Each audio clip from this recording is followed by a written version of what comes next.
Welcome to your FinTech end of year wrap up for 2020 and a bit of Christmas cheer. We do wish you and your families all the very best over the break and hope you have an enjoyable time. Of course, that's in the face of a lot of uncertainties and difficulties that have happened around the world this year. Extremes and shocks that we couldn't have expected. We have this year donated, instead of sending out a Christmas card, on your behalf to a group called Act for Kids. They look after neglected and abused children, so we think our kids are worth every cent of that. In terms of where we're at, of course everyone knows about COVID. We're approaching 1.7 million deaths around the world. On the other hand, we've got the great news that mankind has very resourcefully come up with some really good vaccines that look fantastic. So the efficacy of those is very high, and we're hoping that those will be available to the whole world very quickly. The updates are that it is being released. There's a couple of vaccines being released as we speak, whilst the US and Northern Hemisphere are still suffering from a huge number of cases. In terms of where markets have been and what's happened with your financial situation and investments, we're very pleased to report that they're in great shape, where everything is in much better shape than we could have hoped, really, given that markets dropped so quickly. So there's been a lot of very first things this year: the fastest in market drops, the fastest in market recovery, the fastest we've developed vaccines, the fastest the governments have intervened around the world. So this recession that we've been facing really was brought about because of the coronavirus pandemic, not because of an economic shock. So the recovery is going to be fast. Because of the amount of stimulus that's been happening, not just in Australia, of course, the US and around the world, we now have Australia in pretty good shape. The economic situation here is better than expected. Unemployment's lower than we thought. Interest rates are at all-time lows, which have helped stimulate that. We're at 0.10, which is 10 basis points for our interest rates. The Reserve Bank expects to keep them there for years. The last thing they want is for the economic recessionary phase to become prolonged and drawn out.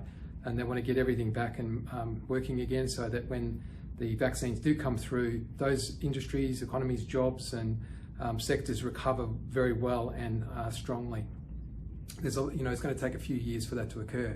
In the meantime, there's some great opportunities that we are positioned to take advantage of for you and have been doing so. In terms of your investments, of course, they're just one piece of the 6 areas of advice that we look after for you. They're fundamentally a platform, though. They have done very well, and we're now sitting with good position in terms of defensive cash as well as the ability to invest. But your growth investments have done really well, so we're back on track for you.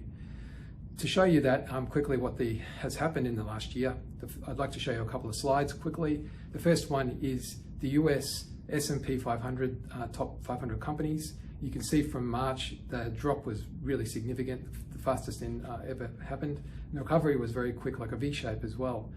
You can see the US has bound ahead above where they were prior to the coronavirus. Australia, on the other hand, on the next slide, you can see we had a similar kind of response, except nowhere near the level of recovery, and we're certainly not past or above where we were before. That's okay. We've had a strong recovery, and things are looking primed up now for future growth. The reason is not only have we got record low interest rates for years to come, we've also had huge amounts, trillions of dollars around the world put into stimulus, where the governments are pumping it out there to keep the economies going and growing. So we do think there are opportunities with companies that are undervalued.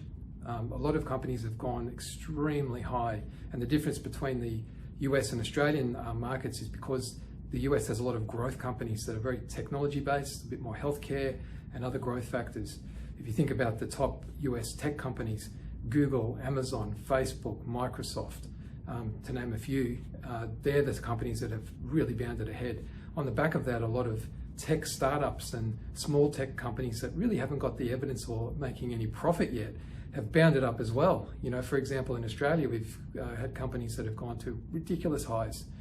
So we do want to take advantage of the opportunities where companies are overlooked and maybe trim off some of those highs. So we will be contacting you next year to explain how we're going to do that in a very careful and measured way, keeping you within the ranges of what your financial goals are, and to make sure you've got the security and everything wrapped around that for your future income needs, and just to grow the wealth the way you want. And as you're aware, we do take a very comprehensive approach to what we do. we believe about everything is about you and you having the life that you want.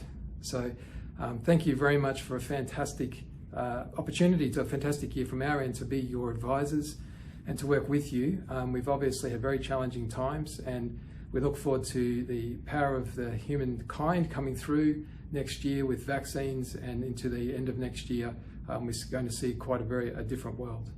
So I'm looking forward to that with you. Have a great Christmas and New Year. The very best to you and your families. Thank you.